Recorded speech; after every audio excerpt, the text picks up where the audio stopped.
Hello, and welcome, friends and mortal enemies. Thanks for tuning in.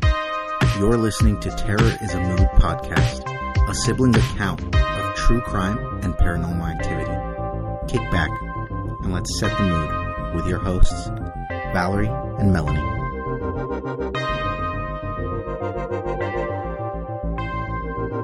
Hey everyone, it's Val.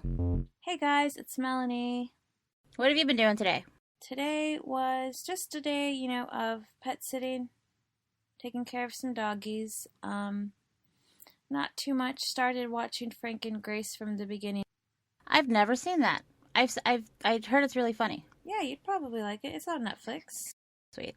I like the actresses in it, so totally got to check that out. We saw, oh my gosh, Shang-Chi. It's the newest Marvel movie. It was really good. That's all I'm going to say about it. We really enjoyed it. Nice. We would probably go safely watch it at the drive-in when it comes out. We finally found a theater we're comfortable with going to. And yay, it's not too far away. That's awesome. There's a drive-in place opening up close to us that used to be, it's one of the older drive-ins that they used to have running all the time.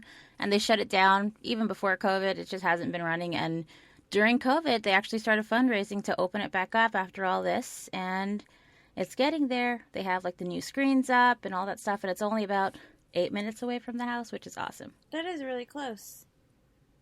Mm-hmm. Sweet. That's really cool that one's opening so close to you, Val. I wanted to take some time to talk about what's going on in our home state of Texas. I'm sure you guys have heard about it.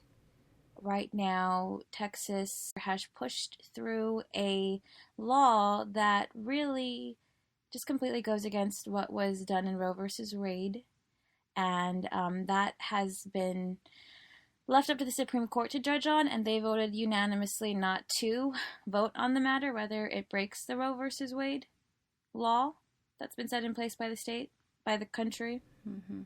So we really need everybody to pay attention right now during this time. Florida has talks of a similar law, and the 6-week to term thingy is just so crazy. You don't know anything in 6 weeks. Yeah, some people don't even know they're pregnant by that time. They haven't even missed a period. Yep, exactly. So really scary stuff going on there, and we just wanted to spend some time talking about it. We're going to have some charities you can donate to in the show notes, so please, if you have a chance, if you're able to, anything helps right now. And if you have a problem with it, just think of someone we're forcing you to do something. Whether you wanted to or not, whether it's keep a baby or not have the baby, it's not something anyone wants to go through. But I do have a solution, Mel, and I was thinking of vasectomies for all men until they're ready to have kids. Is that okay, men? Yeah, if you don't want if you don't want to be told what to do with your body, why should a woman be the only one? Mm-hmm. So guys, take some time. And that's all we wanted to share with you. We'll go ahead and start. Yeah, all right, Mel, so what do you got for us? So I'm going to Louisiana for this one. Louisiana, I'm sorry to also say we're not ignoring what's going on over there. Hurricane Ida left some devastating destruction. And I'm sorry. I didn't even think about that. Well, this happened 2 weeks ago when I did the research for this story. So who knows if the hotel, this plantation, is okay. I haven't checked. Oh, man, we're definitely, sending positive vibes and love. And, again, we can post some first aid. I'm sure there's some charities out there that are doing the hard work.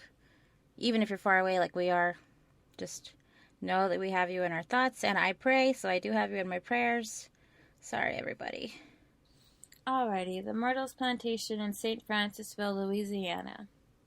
The plantation was actually built before the town was established. At the time, the owner and architect General David Bradford was fleeing from Pennsylvania when George Washington put a bounty on his head for being a major part of the Whiskey Rebellion. Oh, man. That sounds very familiar, but I admit history is not my forte, so please, school me. The Whiskey Rebellion occurred between 1791 and ended in 1794. The whiskey tax was the first tax imposed on a domestic product by the newly formed federal government. The tax applied to all liquors, but whiskey production was popping off for the farmers on the western frontier, so they were pissed and resisted the tax. Nice. Going back to General David Bradford, who must have liked whiskey, he fled Pennsylvania for what was then West Florida and bought 600 acres of land. Holy moly. On this land, what did he do? He built the Myrtle Plantation, one of the most haunted homes in America today. Oh, man. Let's see. I would like to stop here and say thanks to Wikipedia for being an awesome resource every teacher told students not to use. I used it a lot. Yeah. So this place was built in the Creole cottage style in 1796. It featured 6 bays and 3 dormers on the roof. Do you know what dormers are, Val? No idea what that is. Dormers are the little rooms that project from a roof and allow more space and light in the top floor of the attic. Something you see on the outside. It's like you could add an extra window to the roof in that room. Cool. I don't know how to describe it. I feel like I can picture it. I tried. In the 1850s, with another owner, the home was nearly doubled, with a 1.5-story extension. South increased the home from 6 to 9 bays, including a new double-door entrance. Wow. The entry doors are surrounded with the transom and side lights, showcasing original hand-painted stained glass, etched after the French cross to allegedly ward off evil. Nice. The main feature of the home is the 125-foot veranda that extends the entire length of the facade and wraps around the southern end of the home. Cool. That sounds really nice. It sounds super, fancy. The home also has features like cast iron railing with the grape cluster design, 6 brick chimneys, 22 rooms spread over 2 floors, and a spacious entry hall that runs the length of the house. The plantation now operates as a bed and breakfast that offers tours and more all hours of the day. Cool. And it's haunted? Yeah, we'll get there. A lot of history first. It just sounds awesome, that's all. The oldest building on the property is located to the rear of the house. It is known as the General Store and was where General Bradford lived while the home was being built. Once the home was complete, the General named it Laurel Grove. So this plantation is known as an antebellum plantation. It is essentially a large, elegant mansion on a plantation, and they were customary in the South 30 years or so before the American Civil War. Antebellum is actually Latin for pre-war. Oh, wow. I never knew that. I just thought it was a country band. Oh, yeah. Let's talk about the family.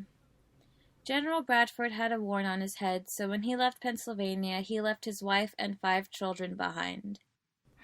Not until he was pardoned by President Andrew Jackson in 1799 did his family join him at Laurel Grove. Oh, nice. They did get back together. Mm-hmm. Now they're carrying on with life, and Bradford has a student who takes a fancy to his daughter. They end up marrying, and when Bradford dies in 1808, his now son-in-law takes over the day-to-day operations of the plantation. Mm-hmm. His name is Clark Woodruff. He married Bradford's daughter, Sarah Mathilda. The pair would have 3 children together, Africa Gale, James, and Mary Octavia. Oh, wow. So, of these 3 children, 2 died from yellow fever, in 1823 and 1824, along with their mother, Sarah Mathilda. Oh, no.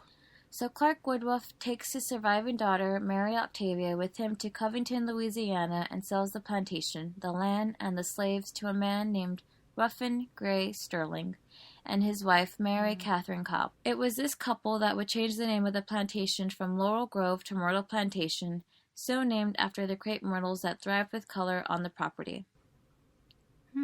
They hired one William Drew Winter, who married Sterling's daughter, Sarah. The pair took over the plantation and had 6 children, one of whom died of yellow fever at the age of 3. Oh, no. The pair lost the home for a brief time due to the home being tied up in Confederate currency at the time of the Civil War. In In 1870, the family brought the home back, but didn't get to enjoy it for long. In 1871, William Drew Winter was shot by an unnamed man on the porch of his home. At the time, it was said he went back into the home after being shot and made it up to the 17th step before he died from the wound. Dang. Another account says he never made it inside, but died on the porch. The family continued to own the home until 1886. The plantation was heavily in debt and sold to Orrin D. Brooks. It's changed hands quite a few times since then. Today, it is a bed and breakfast with rooms starting at $165. Not bad. They go up quite a bit to $285 for Halloween, of course. You gonna go? That's when all the spooky stuff happens. If I go to Louisiana, I definitely want to stay here, but I want to go with Oscar. No offense. He wants to take me. I'm still offended, but that's okay. I get it. It's because he's gone a few times, and it's always a place like I really would want to show you what I've seen, where I've been. Mm-hmm. Okay, so some of the first signs the home may have been haunted can be seen with the Sterling's reconstruction of the home. While they did double the home in size, apparently they also placed locks intentionally installed upside down during the renovation in hopes to confuse any spirits attempting to gain entry. The French pattern, the French cross pattern surrounding the door was also said to ward off evil, so why did they do that? They're the ones that put that in. Mm-hmm. While the Woodruffs lived in the home, there was apparently an affair between one slave and the head of the household himself. So some reports say that Chloe used to work in the fields until Woodruff made her his mistress. She was then moved into the home to tend to the house and family. For some reason, Chloe grew more suspicious and worried that she would be put back into the fields because Woodruff seemed bored of her. So Chloe thought she'd listen by the door whenever he was conducting some business so she could know what was going on.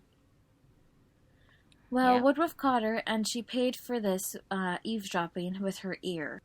From this moment on, Chloe would wear a green turban to hide this. Now, I read a few different accounts of what happened next, but here it is. Chloe, in hopes to get into good favor with the family after eavesdropping, used oleander leaves in a cake she made for the family. Oh She was no! hoping that by aiding the family to recovery, they would be so grateful to her she wouldn't go back to working in the fields. Mm-hmm. In another account, she did this as revenge for losing her ear. Yeah. Either way, the amount of oleander leaves was fatal to Sarah and the two of the family's children. Telling you, as soon as you said oleander, I was like, no, because I remember that movie White Oleander. Do you remember that? Yeah. Mm-hmm. Yeah, it was a messed up movie, but oh my gosh, yeah. Woodruff did not have a piece of the cake. In one account, he was attending to matters elsewhere and arrived days later. So he arrived finding the news of his children and his wife passing. Oh no. So what happened next, there's also two different accounts, so I'll go ahead and talk about both. Yep. Either Woodruff returned home and finding out what happened, ordered Chloe to be hung, or her fellow slaves, worried about how Chloe would be punished, took matters into their own hands and hung her on a tree by the property. Oh man.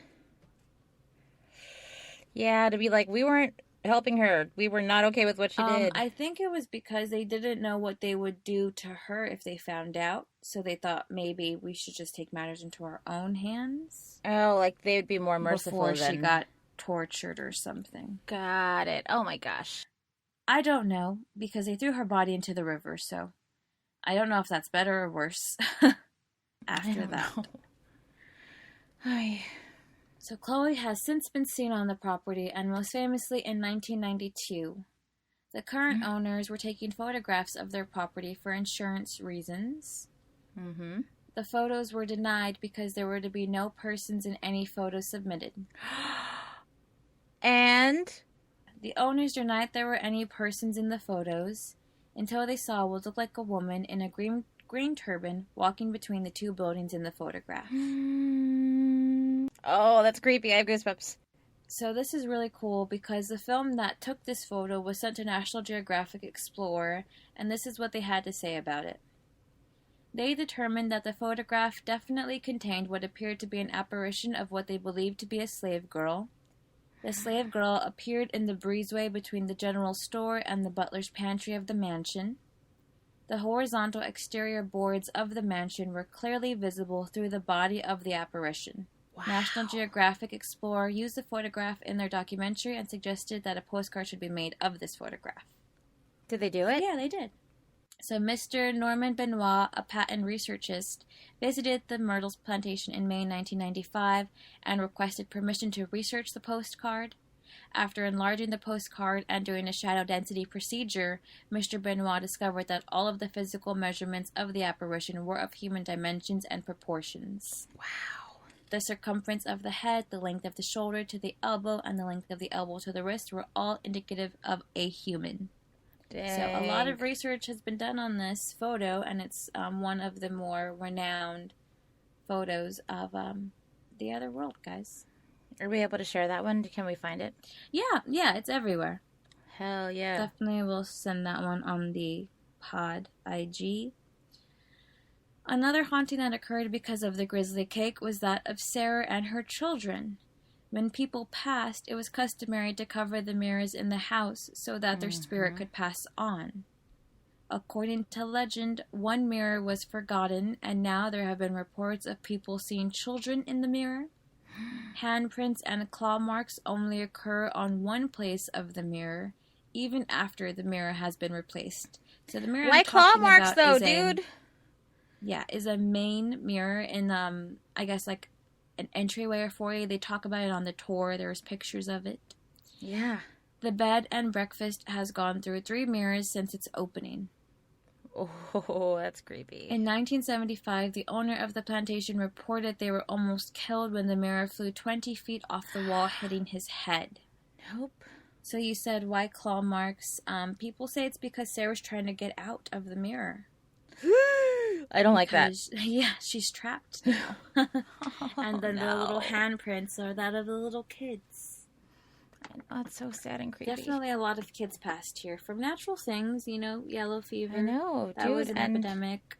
That's why we need you to go get vaccinated, people. Please. Sorry. If you want to be mad at us, sure. Be mad. It's fine. Just get vaccinated and be mad. I am vaccinated, and I'm happy with it. Yes. Yeah. So, before William's untimely death, their daughter Kate was battling yellow fever at just 3 years old. So she was the one that passed. Yeah. However, I read a story that said a local priestess named Cleo was called in to help save the girl. She spent days performing rituals and chanting to save the girl, but was unsuccessful, and Kate passed away on January 29, 1961. Oh, baby. William totally handled this the wrong way and apparently hung Cleo as retribution. What? Now, she and Kate are said to have been seen on the property. Kate in the room she died in. Some claim the bed will rise off of the floor and shake violently, and apparently there are gouges in the hardwood floor where the bedpost would sit that suggest this as well. Oh my gosh. That is super creepy. Oh, yeah. William Winter, Sarah's beau, who took over the Sterling family plantation, has been seen by guests. That's the man that was shot on the steps porch. Or on the porch. I'm sorry. Some have reported hearing Winter take his final steps up the stairs. In photographs, some have seen streaks in the pictures right over the stairs. Now that's tricky because, again, it's not 100% sure that he was. His last spot was there, yeah. Mm-hmm. Oh, I forgot to mention that the plantation is said to have been built on an Indian burial ground that there wasn't a lot of information on. I couldn't find a lot, but people have reported seeing a Native American woman by a gazebo on the property. Wow. So another ghost here. Yep. In 1977, the Evening Standard wrote this of the Myrtle Mansion. It is said to house the ghost of a French governess. AAA learned that in 1824, a French governess had been badly mistreated in her previous job. Both of her ears had been cut off. Also, her only child was taken from her, and she never knew what became of it. Now, she is said to roam the upstairs of the Myrtle Plantation. She has been seen peering into the faces of sleeping guests. Oh, she has been seen peering into the faces of sleeping guests, Yeah, nope, that's still terrible. presumably still looking for her lost child. Oh my god, that would be terrifying. I would die, I think, And of that fright. was in 1977 that there was already rumors of ghosts, so... The owners have had their own experience as well. So Tita Moss owns the Myrtles Plantation today with husband John Moss. For the first 7 years, the couple lived on the top floor of the home and ran the bed and breakfast below. Within 2 weeks, Teta said that she had her first encounter with the spirits. Someone had called out her name in a voice that sounded like her husband's. Except her husband wasn't there at the time. Oh, no. Tita called her friend and supernatural expert Mary Jo McKay, who explained that the ghost was welcoming her in a voice she was comfortable with hearing. Wow. Hi, Mary. You want to be friends? The next week, it happened again. I just want a paranormal expert friend. Dang. Let's see. The next week, it happened again. It would be cool. We'll have to do, just look on Reddit. I'm sure somebody would be interested. And being my friend. The next week, it happened again, but in the voice of a childhood friend. The family continued to have experiences with even her younger children seeing apparitions of young children in their home. She wasn't sure she made the right choice in bringing her family here until the moment in 1993. I think you'll like it, Val. All right. My youngest son, Morgan, was 10.5 months old and in the care of his nanny, sleeping in an antique bed with iron railings. I was in my office typing the menu for the day for our restaurant, Tita says. In this Lauren Bacall raspy voice, I heard, "Check your baby." Oh, no. I disregarded it, Oh my thinking gosh. that my mind was playing tricks on me out of pure exhaustion, so I continued typing. "Check on your baby," the raspy voice said again. Oh, no. Then I knew I couldn't ignore it, so I went to Morgan's room, and sure enough, he wasn't there. I ran around the house yelling his name, and finally, heading out of the front door to the brick courtyard, there he was, toddling toward the edge of the pond. Oh my gosh. I screamed, "Morgan," and swooped him up. And when I held him, a warm blanket enveloped the two of us. Aww. So real that I could feel the fabric and warmth. Oh my gosh. Then, that same voice said to me, "You need not worry. Your family will never be harmed here." Aww. Yeah, that was the owner's experience. And that was a transformation for her because she believes that the spirits here are angels here to protect her. Anytime she's ever encountered them, it is for a greater purpose. That's amazing. And terrifying. I was scared it was going to be something awful. No, I wouldn't tell you liked it if the baby died. That's you true. Wouldn't like that. That's very true. You know me so well. So an employee there remembers the first time she saw the apparition of a little girl. I'm going now into, I guess, the more recent tales of ghosts. That was the history and things that people have seen since. And now it's the employees and some reviews I found having their own experiences. Cool. An employee there remembers the first time she saw the apparition of a little girl. "I saw a little girl coming up the walkway with her mother and father," said Hester. "The man asked for tickets for him and his wife, and I asked, 'What about your daughter?' He quickly changed a smile to a frown to let me know they may never have children, but coming up the walkway behind them, there was a little girl, I thought. I was going to tell the little girl how pretty she was. She had long blonde hair and was dressed in an antique white dress skipping behind her mother." The father was very serious when I asked, and when the lady came up, of course, I didn't mention the child who disappeared. When they got in the house with the tour guide, I went outside to look for the baby. I walked up the porchway to enter the front, and when I put my hands on the door to go in, she giggled from the north end of the porchway and said, "Hello there." Then she disappeared again. Oh my gosh. She was playing tricks with me. Yeah. That was one employee's encounter. Some things that tend to happen here include lights turning on and off, hearing cries from children, doorknobs rattling, the piano playing itself, the spirits calling you by name, especially once they really get to know who you are because you're employed there. That's something that the employees say is pretty common. Okay. One tour guide shares she's not sure if the children know they're dead. One guest reported being awakened in the middle of the night with a little girl standing over him. Then he opened his eyes and the girl said, "Hello?" and ran off, I guess. But that's why she doesn't feel like that they're dead, because they're just like, oh, we're here to play, or we're here to see what's going on. Just being kids, yeah. Yeah.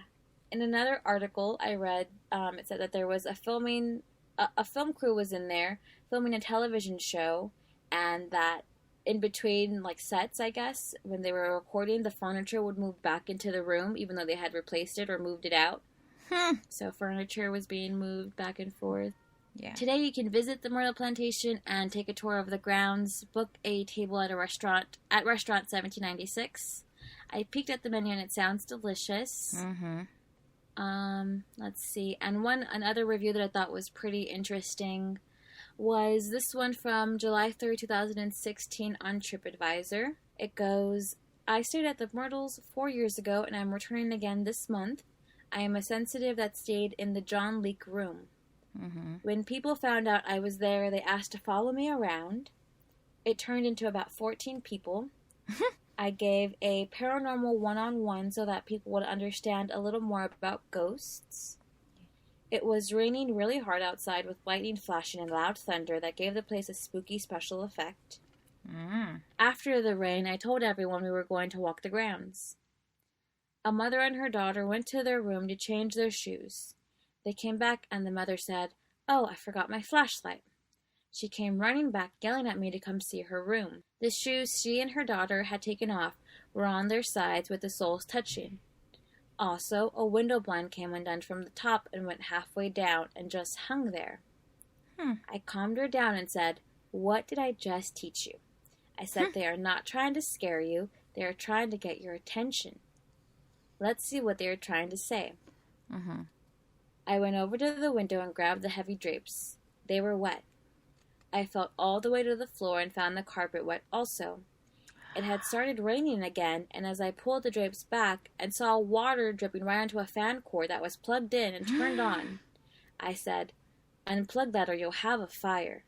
See, I told you they were trying to get your attention. So later, around 1:30 that morning, I told everyone that I was turning in. I put a recorder by my bed and caught something amazing.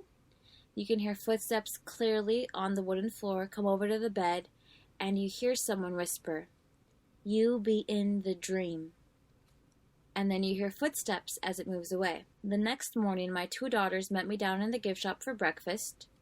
Hester, the lady who runs the place, asked my daughter, "Is that your mother over there with the dark hair?" My daughter said, "Yes, it is." Hester said, "I had a dream about her last night. She was standing looking out the gift shop window when I walked in. She slowly turned and looked at me and said hi. That is when I woke up and realized I was running late for work." I had a wonderful experience and hope to capture more evidence this time around. That's freaking awesome. So, I guess she got, she had people there that had an experience, and then she had her own little experience that went into her dream, which was pretty creepy. That's pretty cool. Yeah, but that's all that I had. It wasn't very spooky, so I was like, man, this isn't, I'm sorry, it's not scary, but it's supposed to be the haunted place in America. It's touted as one of them. But that's still really cool. Spooky doesn't have to be terrifying all the time. True. It's really old, so that's why there's a lot of ghosties there. Oh, I'm sure. And all the crazy stories that's just what people have reported. Who knows what else has happened, Oh, yeah. I'm sure I could have gone and scrolled through reviews forever. No. They have ghost tours every hour and special late night tours, so definitely can always get your spook on. Yeah, it sounds fun, because I don't know, I'm not as scared, because I'm like, oh, they're just going to help me. Yeah, that's another way. I like that. Another way to look at it. All right, well, I thought that was good. This one is not as fun. There's a murder.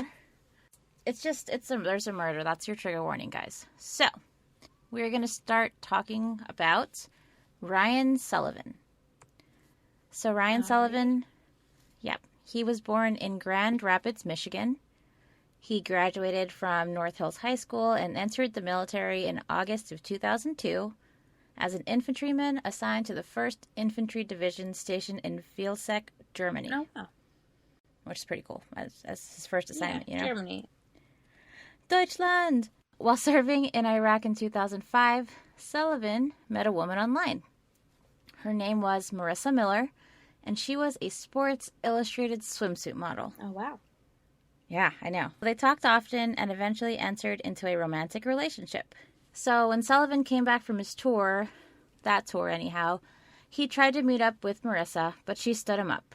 I don't know, she didn't answer her phone or just didn't show up to the airport, wherever it was they were supposed to meet up. But he did eventually meet her, and when he met Marissa, he was surprised to meet a different-looking woman. Unlike the photo of the swimsuit model that, Marissa had originally shared with him while they were talking online that whole time, this Marissa was very obese, had dyed blonde hair, and was wearing a long-sleeve pink sweater and very, very tight jeans. And apparently she'd noticed that Ryan was surprised or shocked to meet the girl he had been talking to this whole time. And she explained that she had been ill, and that was another reason why she couldn't meet him the first time, that she was really sick, and she endured all different kinds of surgeries and operations that resulted in her losing 3 inches in her spine. And she also had some kind of brain injury, and all of her injuries and sicknesses had her gain 150 pounds. Oh my gosh. Yeah. So she also said one more thing. My name isn't actually Marissa Miller. That's my modeling name, her professional name. Yeah. Her name was actually Katherine Briggs. We call her Katie Briggs. Okay. And Sullivan, he took all that in. He had been talking to her for months and months and was falling in love with her. And he was just an amazing person, and he was like, cool, let's still date. Oh, wow. So he continued dating her. I know, I was like, he sounds like a sweetheart. No, not in a bad way, just, that's crazy. I mean, I guess, honestly, I kind of figured she might not be a swimsuit model, for one. And then, for two, to hear that she isn't, or that she was, and then all of that Trauma. medical history. Yeah, I didn't believe it. I thought it was like a ploy, I guess, for her to use. Yeah. We'll see. So, Ryan eventually took her home to meet his family, and even then, they didn't question him about, the weirdness about the whole situation because he was happy, and he was about to leave for a second tour of duty in Iraq, and that assignment would last 15 months. He was Army, and I just, from my understanding, they take a lot longer tours, and they're really dangerous places. They're on the front lines most of the time. Thank you, Army men. Thank you. So fellow soldiers would describe Ryan as completely calm, even under the most dire of circumstances. In July 2007, a roadside bomb hit a Humvee carrying members of his unit, and everyone said he was totally calm and helpful despite what had just happened. And one serviceman, Matt Goodwin, said he was the best squad leader I ever had. And I guess he ranked up to staff sergeant by the time he was 24, which is crazy fast. Apparently, it's really hard to get that rank. He was amazing. So he got promoted a lot fast. So, yeah, I was like, he sounds amazing. After he came back from Iraq in January 2008, he was stationed in Fort Hood, Texas. What up? Oh, hey. I've never been to Fort Hood, though, all of our years living there. So this is where he and Katie Briggs moved into an apartment together in Killeen, a nearby town. It was bliss for the both of them to finally live together until it wasn't. So Ryan's mom, I believe it's Dena, Denah, D-E-N-N-A-H. I'm just going to say Ryan's mom because I don't want to mispronounce her name. So Ryan's mom said that the couple had broken up by August. Okay. They moved it together in January, and by August they were broken up. Katie ended up moving in with some friends in Austin. Their names were Michael Peterson and his girlfriend, Carrie Jean. And Katie was often seen with some of her friends who also were Army mates. John Valdez and his friend Kyle Maish. It's spelled Moesch, but it's Maish, and I had to write that down because I was going to mess that up every time I saw it. So later that month, in August, Sullivan and some of his Army buddies were in Austin partying it up, just enjoying the weekend. John Valdez, Kyle Maish, and Jeremy Jacobs were some of his fellow servicemen hanging out with him that night. No surprise, since they were often seen hanging out again, and they also hung out with Katie before. So at some point during the night, Valdez and Sullivan got into an argument, and he ended up leaving the bar they were at alone. Ryan just ended up leaving because he was pissed. And Valdez was so drunk that he had to be carried out of the bar and down the street where he met up with Katie Briggs. Oh, no. I know. On the night of October 10th, 2008, Sullivan and Maish, one of the friends, were out drinking with friends again, and that's in October now, and they ended up back at Sullivan's apartment drinking until they passed out. October 14th comes around, that, I guess, the Monday, and Ryan Sullivan didn't show up for training, and his fellow soldiers were immediately concerned. Yeah, it's not like him. Doesn't sound like him. Exactly. Yep, it wasn't like him at all. One Lieutenant Colonel Philip Smith said that company leadership had a gut instinct something wasn't right. And, people were like, Sullivan was the last person not to show up for work. He was reliable. He's the guy. He was amazing. So, the Killeen police were called and sent to Sullivan's apartment where they found a dead body in the corner of the living room. Crap. It was 24-year-old Ryan Sullivan. So young. The scene suggested he had been there at least 3 days and had lost so much blood the coroner had to do a toxicology report using a tissue. He had been stabbed 34 times. Oh, goodness. That's as bad as it gets as far as how gruesome and horrible. I'm kind of relieved. You're relieved that that's all it was? And that's... Yes, no hacked bodies. Nope, not this time. No tortured sisters. I know. Patreoners know what we're talking about. Yes, the Patreoners, guys. There's a really crazy story on that one. That's right. So 3 of Ryan's siblings made their way down to Texas from Michigan when they got the call that he was dead, and it was to, get Sullivan's affairs in order. Ben and Bridget, they were half-siblings of Ryan. They were the ones that spoke about it.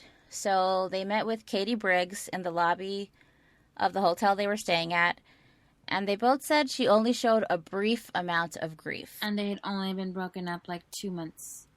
Mm-hmm. They ate a quick lunch together and then went to Ryan's apartment to get his stuff. After walking around the apartment, though, the siblings noticed that there weren't any pics of Katie or really anything there, suggesting she lived there with him. Because she didn't anymore, right? She did not, because we know that, but I don't know that she shared that with them immediately. Oh. The next day they went back to the apartment with Briggs, and John Valdez, one of the friends, met her there, and he was introduced as a close friend of Ryan's. Ben, his brother, hadn't heard much of Valdez, and he noticed that Briggs and Valdez were very familiar with each other, that they were, even sometimes flirting, and Ben was uncomfortable at first. Then he was just nauseated, thinking that Briggs was flirting with another guy, the same place that his brother was just murdered. Have some class, dude. Briggs was also declaring ownership of a lot of things, refusing to part with them, including a car that held great sentimental value to Sullivan. So she was like, nope, that's mine, sorry. Oh, that means too much to me, sorry. Nope, that's mine. Oh, no. Even Ryan's, favorite car. So Briggs refused to give them the car until the police got involved and made her give it to them because it's not hers. They weren't married. Yeah, that's not how that works, lady. Possession. No. I know. So Bridget, the sister, had similar experiences with Briggs, stating that they had met before, but they weren't close. And during that initial lunch, she mentioned, Katie did mention that they broke up, but she knew in her heart that they would get back together. Bridget also said that Briggs didn't seem to be mourning at all. She just didn't seem sad. She was just really calm and unemotional. At one point, Briggs showed Bridget a ring that she claimed that Sullivan was going to use to propose to her before they broke up. So they do know that she's broken up. I guess, yeah. She told them at the lunch that they're broken up. Okay. Yes. So Bridget didn't believe her. Briggs also said that she thought she was pregnant with Ryan's kid. Oh, classic. Another lie. And Bridget, that's the sister, would later say that at his funeral, she overheard Katie telling people at the funeral that she was his fiancée. Oh, wow. So doing just complete opposite. Not even doing opposite things. Doing lunatic things. Right? Like, who does that? Like, oh, he's dead. Yeah, my fiancé. But we were you engaged. just let them know that they were broken up. I don't like it. Yeah. It's... She wasn't saying it to the family. She was just saying it to, like, people who didn't know the truth, I guess. definitely twisted. It's just messed up. So, let's see. A couple of days after Sullivan was killed, his mom received a call from Katie where she said she could not imagine who could have killed Ryan and that it can't have been anybody from the fort. Like, she immediately was like, it wasn't anyone from the Army unit. She also planted the idea that maybe it was someone from the shooting range. It was one of the last places Ryan was seen before he died. He was just at the shooting range, hanging out. During the call, Briggs also told his mom a tale of how Sullivan's friends were always teasing him because he kept looking at jewelry magazines, looking for rings to propose to Katie with. His mom, Dana, knew this wasn't true since Ryan made it crystal clear that they were broken up and he was actually dating someone else at the time. Oh, wow. Yeah, so the mom was like, yeah, right, lady. A whole nother thing comes out. Unfolds. So finally, Briggs in this phone call mentioned a video that Ryan had recorded where he left most of his property to her in a video will. She said that some soldiers and detectives who saw the tape were so moved by it, they had to leave the room. And she mailed the video to her. She mailed the video to his mom. No one had any idea that it existed, and they took it into the police for evidence. Yeah, I was like, hold on, that sounds creepy. Right? That you have a video will that nobody else knows about, and the mom just confirmed he's dating somebody else. Yeah, and she's like, oh yeah, look, he left everything to me. Look at this video. And she mailed it to her, so it wasn't like she was like, oh, I don't know where it is, but it happened, I promise. So the DVD that she received was marked as 10/7/2008. That was a week before Ryan was killed. But as Mom watched the video, she noticed that he looked younger and had less tattoos than he had that year. So she was like, yeah, no way, this isn't you. This had to have been from his first deployment, or maybe even during the second deployment. Like, he was younger. This wasn't a recent video. And Mom was right, because the video company, they were called Yes Video, and they were the ones who, made the tape into a DVD for the video format. They said that Katie Briggs brought it in July 10th, 2007, and that it was returned to her by July 24th, 2007. So that's a year before. Yeah. This was not a week before. Bum, bum, bum. One day after his body was discovered, little Miss Katie Briggs went ahead and applied for benefits under his life insurance policy. Oh, goodness. And I mean, we're military folks, so you know that, if when a soldier dies, at least I know this for the Air Force for sure, and I guess this is true for the Army at the time, they get a $400,000 payout when they die while serving.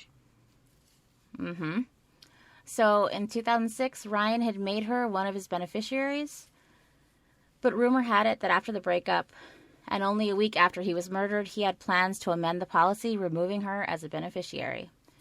So she was supposed to get $100,000, and his parents were each going to get $150,000 each, for the $4,000. So Briggs was eligible for a $100,000 payout, and she got it. And 2 weeks later, she withdrew $20,000 from that account. Wow. Super sus. Like, this lady hasn't dealt with being around murders much. Right? Like, girl, read a book. Yeah. Listen to a podcast. So this life insurance policy was also placed into evidence. It was signed on August 28th, 2006, and named his parents again, getting the $150,000 and Briggs getting the $100K. Sergeant Maxwell Davis was friends with Sullivan, and he served in the same unit in Iraq. Said Sullivan was scheduled to change his policy a week again after he was killed, and everybody knew about it. It wasn't a surprise. Like, everyone knew. He was talking about it. He was like, I got to get that girl off. It's going to be fine. Yeah. During the investigation into Sullivan's murder, Briggs talked to the police on multiple occasions and provided 2 written statements. In her first statement, taken on the day Sullivan's body was discovered, Katie briefly described her relationship with Sullivan and explained that she had last seen him in September 2008. However, she also claimed that Sullivan had left messages for her on October 10th and October 11th of 2008, asking her if they could have dinner together and talk. Okay. Yeah. In her second statement, taken on October 30th, Briggs described in greater detail her relationship with Sullivan, explaining the true circumstances surrounding their breakup. So apparently, Ryan was known to go out on weekends and cheat on her. Cheating on her specifically with married women. And I guess just normal women, but definitely with married women. And I think it was Valdez who said that, Ryan would get into these fights at the club sometimes on the weekends with the husbands of these women. Okay, when so they it found was out. true. Maybe. Oh, okay. So let's see. Okay. One of the girls that he confessed to cheating on her with was a woman named Jordan, and she had actually called Ryan and said she was pregnant, and the baby was his. Probably kind of late. I know. Uh-oh. So after this, they were waiting on the paternity test at the time, and that's when Katie said, I think we need to take a break, and you need to decide what you want, because she was just like, you've cheated on me, and he admitted that he cheated on her, and she forgave him, but with this baby possibly coming to the picture, she was like, no, you need to decide. Take some time. She also denied being involved in Sullivan's killing or knowing who was. Briggs also claimed not to have known that she was a beneficiary in Sullivan's life insurance policy until after he had been killed. So she forgot, I guess. Even though, the day after she had... She moved pretty quickly. She got her memory back real quick. As the investigation into Sullivan's murder progressed, the police began to suspect that John Valdez friend, and Kyle Maish, who had both been medics in Sullivan's army unit, had been involved. The evidence showed Maish's DNA. It was found on a cigarette, or at least many cigarette butts from an ashtray on a table that was located near Sullivan's body. And Valdez's DNA had been found on 3 cigarette butts located on the floor of the apartment and on the mouth of an energy drink bottle found at the scene. And I guess DNA from both men had been found on a cigarette butt that had been recovered from inside the bottle. The bottle itself was found on top of a plate that had Sullivan's blood on it. Oh, gosh. And even though they had that, it was clear to everyone. No one had changed their story saying that they had been partying with him that weekend. So they were like, yeah, they were probably here. It doesn't mean they killed him. Everyone knows they were here. They told us that. So it wasn't clear-cut evidence that they had something to do with it, but they were suspicious. So they were kind of at a standstill. They didn't know what was going on. But in November 2008, Jeremy Jacobs, one of his army buddies, placed an anonymous call to the Killeen police, who eventually tracked him down. And they recorded the call, of course, and they played the recording in the army unit, and everyone was like, oh, that's Jacobs. So they found him, and they were like, hey, we want to talk to you. And he said, okay. I'm sorry, what recording? I said in November 2008, Jeremy Jacobs he placed an anonymous call to the police. Oh. And the police had that call recorded. And so they were like, all right, let's take this to the army unit. Who knows who this is? Because it was anonymous. And they all were able to identify him as Jacobs, one of the army men. So they called him in. Yeah, sorry. And so they called him in, and he agreed to go talk. Jacobs explained that, of course, he, Sullivan, Maish, and Valdez all served together in the same army unit. He also said that later that year in September or October, Valdez said something pretty crazy. He said there was a hit out on Sullivan. Oh, wow. Yeah, and this hit was made by some lawyers and government officials. Okay. And Valdez said he was going to take him out. He was going to get $100,000 for it. Oh, brother. Valdez offered Jacobs, that's the guy who's talking to the police, and Maish $2,000 each to help get rid of the body after he was done. Jacobs said that both he and Maish told Valdez, I don't know.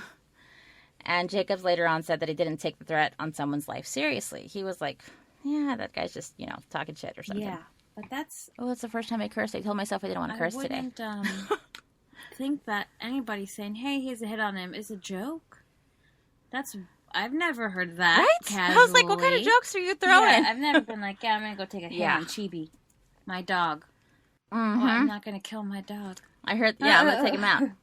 No. So later that day or the next day, Jacobs couldn't remember. He said that he, Valdez, and Maish went to Quantico Tactical to get a stun gun that Valdez said he was going to use to incapacitate Ryan. He couldn't find one, so they left. Another time, while they were packing up supplies for their next deployment, Valdez had asked Jacobs if there were any paralytic agents in their stuff. And Jacobs was like, what? Why? And Valdez said he had looked up the ingredients used in the lethal injection. Oh, gosh. And he had two of the 3 ingredients used in that in his pack to use on Sullivan. And he still thinks it's not a serious thing? He still didn't think anything was up. He was like, that's just Valdez. The murderer jokester. I was like, are you fucking kidding me? He showed you. He looked up stuff. What? There were 3 different things, and he still didn't think anything was going on. Guys, if anybody tells you, do you have this, and it's 1 out of 3 things used to kill someone, and that's what they tell you it's used for, don't think it's nothing. Tattle on them. You won't get in Just trouble. be like, okay, please. this person told me, hey, they have a concoction to kill someone, and they need this ingredient, so I'm just letting you know to keep an eye on them. Call anyone. Tell anyone. Act now, apologize later, you know? Yes. If you were wrong, say sorry. My bad. But if you don't say anything, you can't fix that mistake. Oy. So, after this conversation, Valdez was taken into custody and charged with Ryan's murder. Good. Right? So when they arrested him, after he was arrested, police executed a search warrant at a motel room that Valdez had rented. Among the evidence recovered from the room was $4,480 in cash found inside a Bank of America envelope. The envelope was found inside a jacket that had belonged to Valdez. And the evidence tended to show that Valdez had a checking account at Bank of America. And this is important because there were lots of transactions between Valdez and Briggs where he was pretty much giving her all of his money. What? You know, they both had Bank of America accounts and he was giving Briggs most of his checks all the time. What's going on with that? All right, let's talk about it. So it turns out, you know, when the police had him, Valdez, you know, he was like, there's nothing going on with me and Katie. I promise you, I'm actually engaged. And it turns out that Valdez had a girlfriend named Ariana Benitez. Benitez? Anyway. Benitez. And he was planning to marry her. They were engaged. Ariana was the sister of the Jordan girl that Ryan had messed around with who might be carrying his baby. Ew, okay. Weird little connection. I was like, is there no one else in Austin? I know, I was like, that's... So the lady you're cheating on... The lady you're cheating with, sister. Ryan was the one who was cheating with Jordan. She was the one who was carrying Ryan's baby. Ryan's a deceased. And Briggs knew them. And so he confessed to Briggs, you know, Jordan's pregnant with my kid. Ariana is Valdez's fiance, who is Jordan's sister. So it's still pretty incestuous. Oh, okay. Yeah, it's a little weird. Right? So Valdez mentioned that after a heavy night of drinking, he woke up after, like, that night's blackout. And that's when Katie started teasing him about his night with Ariana. She said they were all hot and heavy, and he actually ended up proposing to her with a fake ring as an engagement ring. Mm-hmm. And Valdez didn't remember any of that. But, you know, he was like, you know what? If she was as great as you say she was, and we hit it off so well, yeah, I want her number. So Katie gave it to him. And they ended up talking on the phone a lot. And sure enough, they decided to continue their relationship on the phone. Because the only person to have remembered meeting her was Katie Briggs. What is with this girl? What did she do? She has multiple personalities, doesn't she? Oh, I wish it were something simple like that. So while interviewing Briggs previously, they asked for Ariana's number, and she gave it to them. And detectives tried their damnedest to locate Ariana. But no one by that name seemed to exist. Ariana Benitez. She wouldn't answer her phone anytime they called. It was a working number. She just never answered. It just went to voicemail. And she wasn't living where Valdez said she lived. You know, he was like, she lives in these apartments. I don't know how you'd know that, considering he'd never met her or been to her house, but They looked up the apartments, and there was no one by that name who lived there or ever lived there. While Valdez was in jail, while he's awaiting the trial for the murder that he committed or was accused of committing, he was corresponding with some of his Army friends, and he would leave letters. This one specific friend, I think it was someone named Peterson, he was sending letters addressed to him and Briggs and Ariana. So Katie, Ariana, and his friends, his Army mates. Briggs and Ariana were the only two people who were allowed to visit while he was in jail. But Briggs was the only one actually coming to visit. Jail records also showed that Briggs was depositing hundreds of dollars to Valdez's account, like his commissary account. Mm-hmm. Well, we're going to keep going. Briggs was arrested on May 14th, 2009, after she had come home from work, and she had just exited her vehicle, and the cops were on her to arrest her.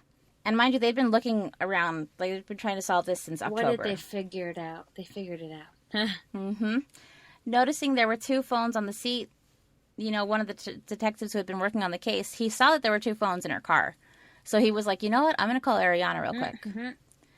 And sure enough, while he was there, the phone lit up. One of the cell phones in Briggs' car lit up with an incoming call from Carrie's number. That's one of the people working on it. He testified that after Briggs was arrested, there were no further calls between Valdez and any of the phone numbers associated with Ariana. Okay. So if you haven't guessed it yet, Mel, Katie Briggs It's her. is Ariana.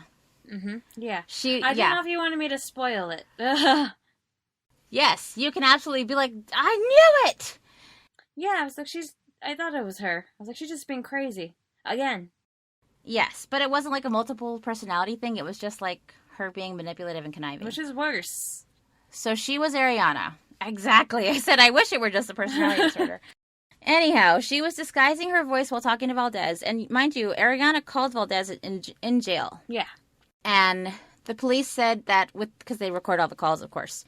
The police said that these phone calls, you can tell that Katie was trying to, this is how they described it. She sounded like a teenager talking in baby talk. Instead of an actual woman. Instead of her actual voice. Mm-hmm. But I was like, is that attractive? Is that what guys are going for? Because that would be so annoying. For some guys. I don't like it. Thank you, God, for not making me male. There's a person for everyone. I know. It's true. It's true. It's true. But, so Ariana isn't real, Mel, which also cancels out who? Oh, I don't. The girl that he was cheating on with? Yeah. There was no Jordan. The woman that was pregnant. Yeah. Okay, see, that's where I got confused, because I thought Jordan was one of his friends. No, Jordan I think was... there's another guy that has a J in there. John Valdez. That's right. I was like, huh? That's where I got... Okay, my bad, guys. If I confused you on the pod, I was confused. Anyway, this is all just a clusterfuck. Yes, no one is real except for Katie Briggs, Ryan Sullivan, Kyle Maish, and Valdez. Okay. Yeah. So, two people just are gone now out of this whole equation, and it was Katie. Mm-hmm. Yeah, it was all Katie. So, eventually, it came out that the actual reason that they broke up is because Ryan felt that Katie and Valdez were just too chummy and intimate. He didn't like it. He didn't think there was a physical thing, but he was like, yo, you need to stop whatever's going on with you and Juan. He didn't like it. And when she moved... want to make sure that this is the same Katie that was obese and oh yeah, or physically injured or dealing with things. Yep, she was the former model who gained 150 pounds and whose name wasn't actually Marissa. It was Katherine or Katie Briggs. Yes, that's who we're talking about. That would have probably thrown me off from the start. Right? This guy was very, very open-minded. They broke up. Ryan broke up with her and was like, dude, go. Whatever's happening, I don't want to be part of it. Go. Mm-hmm. So she moved out and she lived with her friends in Austin. That all happened. And Valdez ended up being her shoulder to cry on. And also, they talked about Ariana all the time, so they were really close. And Katie was telling Valdez that Ryan had been cheating on her and physically abusing her. Oh, that's how it started. Yes, and Juan Valdez, was like, oh, hell no, no one messes with my friend. We're going to get back at this guy. Oh, no. He wasn't cheating, and he was not abusing her. John Valdez Kyle Maish and Katie Briggs colluded to kill Sullivan for his life insurance money. And I think just the worst part of all of this is that, he survived all these deployments in, some super dangerous and scary places. He survived bombs blowing up his Humvee. And this is what happens, yeah. The way he dies is, in his apartment by his friends. Yeah. It just pisses me off. So Briggs, Valdez, and Maish were arrested and charged with capital murder. They went on trial in April 2011. And after a 2-week trial and less than 3 hours of deliberation, the jury found all 3 of them guilty. So with their conviction, they were automatically sentenced to life in prison without parole. Is that just because Texas is harsh AF? I think so. But I mean, Texas could have killed them, so I feel like they got away with it. What actually ended up happening when they killed him is, yes, they all went out. They knew Kyle was out with him. Because, again, John and Ryan had that blow up at the bar a couple months earlier, so they weren't friends, even though John Valdez was like, nah, we're cool. No, they weren't, and everyone knew that. And so when Kyle was out with Ryan that weekend of October, the 10th through the 14th, he kept getting his phone blown up by, Katie and John Valdez, and they were just like, dude, where are you? Hey, are you with Ryan? Hey, are you still with Ryan? The whole time. And that, Ryan wasn't a party animal. He didn't sleep with married women. That was all bullshit, too. There was no men he got in fights with at the club. They had a whole story. Oh, yeah. They just were trying to throw him off and be like, it was someone else. It was one of these married men, who caught him finally. No, he was a good guy, and most of their nights out partying in Austin ended up with them going to Ryan's house and playing on the Xbox, before the bars were closed. Mm-hmm. That's just who he was. He was a chill guy. So just like any other night, they ended up going back to his house, Kyle and Ryan, and they were drinking and playing video games. And they both passed out actually in the living room. And Ryan was on the couch and Kyle was on the floor, on the carpet, sleeping because they were drunk. And Kyle said he remembers waking up and seeing a person in the room wearing a full face mask, just like a black ski mask, I guess. And he looked on the floor and was like, what is that? Is that Ryan? And that this asshole in the face mask walked up to Ryan, kicked his feet, and was like, yep, we gotta go. And they left. So Kyle really didn't have anything to do with it, but he knew about it. And the guy in the face mask was John Valdez. Kyle, I guess, was really shaken up after he was living with some friends and was like, he's dead. He's dead. So people even knew he was dead before the cops did. Oh, wow. I guess in their unit. I don't know what happened to them, but yeah, John got in there, and he's the one who actually killed him. But the master plan was all Miss Katie Briggs herself. I could have told you she was crazy when he met her. I was like, what a heart on this guy. What a heart or what a dummy. Don't call dead people dumb. I know. He was an optimist, Mel. He was. I don't know. He was hopeful. He was open-minded. For me, I am not that kind. Guys, Val, I'm not that kind. Mm-hmm. If I met somebody that was a model, who am I attracted to right now? Adam Driver.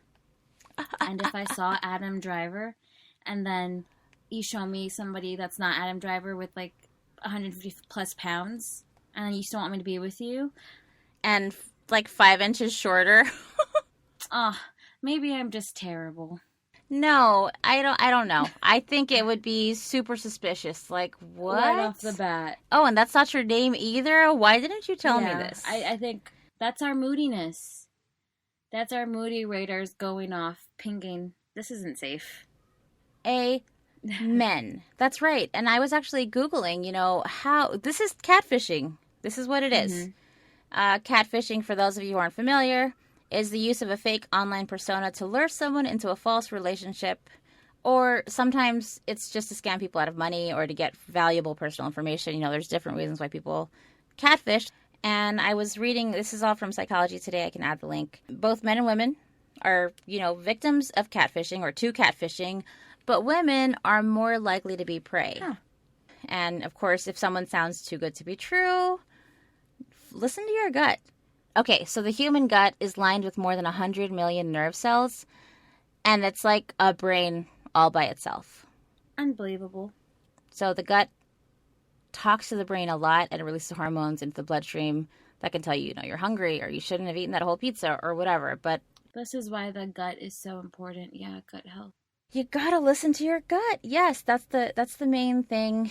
And what else did I read? So this crazy thing, I was looking at how common this is, and nearly 1 out of 4 women admit they had perpetrated catfishing. Oh.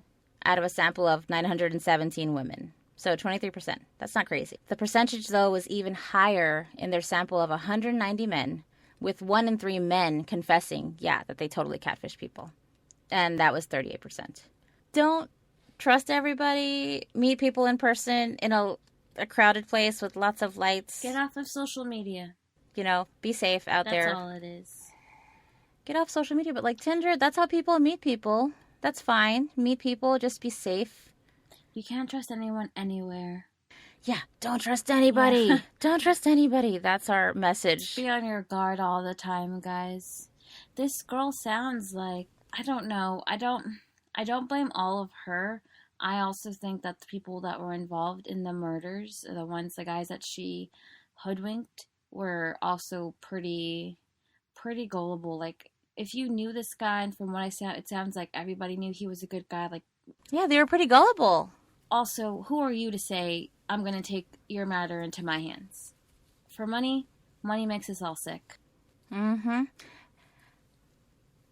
And I could be way out of line here, Mel, but people don't marry someone or plan to marry someone you've never met in person. That is tricky, because I do know friends that were just, chat friends, and then they ended up getting married, and they're happily married. But did they meet each other before they got married? They did meet each other before, though. It wasn't let's get married, but they had a virtual relationship before a physical relationship. Totally. Yeah, that's totally okay. And even, chat them, FaceTime them. I think you need to see the person you're talking to so you can see them. I don't know. I wouldn't want to talk to someone if I didn't know what they look like. It's weird to me. I have to picture a face with a voice. Most definitely. That's the story. That was it. It was just a crazy one. It was an episode of Snapped, and I found stuff on Oxygen, Psychology Today, and another link that we'll all, of course, have in our show notes. I mean, that's pretty neat. Pretty recent, too. I know. Or relative, I guess, to, nowadays. Yeah. I'm sorry if I've been quiet, guys. I've been nauseous and not comfortable since I woke up from my nap today. I don't know what's going on. I hope you feel better, Mel, and everyone. Just, take care of yourself. Enjoy the long weekend. I hope you get to rest. I know you have a lot of animals at your house. Yes, but it's okay. They calm me down. Mm-hmm. I like them. Yeah, go snuggle with the cat. I will definitely go cuddle a lot of things right now. Yeah, do it. Cuddling is good for you. It releases endorphins, oxytocin. So, everyone, don't forget to follow us on the social medias. We are on Instagram at Terror is a Mood Pod. And you can find us on Facebook. I admit, guys, I am the one who posts on that more often than not. So come, keep us company, talk to us. Melanie responds too. She's really good at that. And I vow to be better at, interacting with you guys, because I want to know you all and hear about your stuff. Don't forget to email us your horror stories your own true experiences with ghosts and other everyday monsters, if you happen to have one. And or true crime. No judgment. We just want to talk about it. Yeah. Yeah, we want to hear it, and we'll read your stories. It'll be awesome. And you can send them to terroristhemood@gmail.com. Hopefully we'll get around to harassing our family to give us their ghost stories so we can get one out there for you guys. That's right. Get the ball rolling on a listener's episode. Yep, that all sounds great. I hope you guys enjoy your weekend or the day, since it's going to be a Thursday. Enjoy the long weekend. Mm-hmm. Oh, actually, yeah. It's the weekend eve. It's Friday Eve. Enjoy it. Yep. Spook you later. And remember, moody people live longer. Bye. End recording.